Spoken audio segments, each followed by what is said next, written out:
দুপুরে নিয়েছি শাক ভাজি, শুটকি ভর্তা আর পটল, আর রয়েছে লাউ।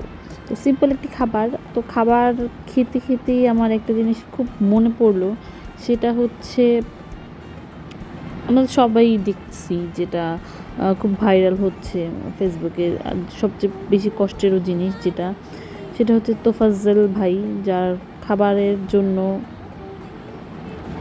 মারা গেছে। তো এই জিনিসটা খুব খারাপ লাগছে। আসলে মানুষ কতটা নির্দয় না, কতটা নির্মম, কতটা অত্যাচারী। আসলে এই খাবারের জন্যই তো তাকে মারা হলো, তাই না?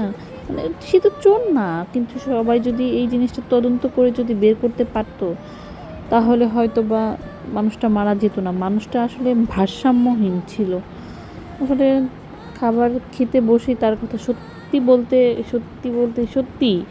তার কথা খুব মনে পড়ছে, যে একটা মানুষ মানে কি নির্মমভাবে, কি অত্যাচারিত হয়ে মারা গেছে। আমি ভিডিওটা দেখে খুব খারাপ লাগছে। যখন তার মারা হচ্ছিল, তখন উনি আসলে সবার মুখের দিকে তাকাচ্ছিল। পাগল তো আসলে, এত একটা মানে সে বুঝতেছে না যে কেন তাকে মারা হইতেছে। আসলে সে যে কি অপরাধ করছে সে আসলে নিজেও জানে না, আর কেন তাকে মারা হইতেছে সেটাও সে জানে না। আসলে তাকে যে চুরির দায়ে মারা হতো। আমাদের সবারই উচিত মানুষকে বিচার করার আগে তার প্রত্যেকটা জিনিস বিচার বিবেচনা করতে হবে, যে সে আসলে এই অপরাধটা করেছে কি না। অপরাধ করলে মানুষকে শাস্তি দেওয়া যায়, তাই এইভাবে গণপিটুনি দিয়ে আমি মনে করি না যে কাউকেই মারা উচিত, সে যত বড়ই অন্যায় করুক না কেন।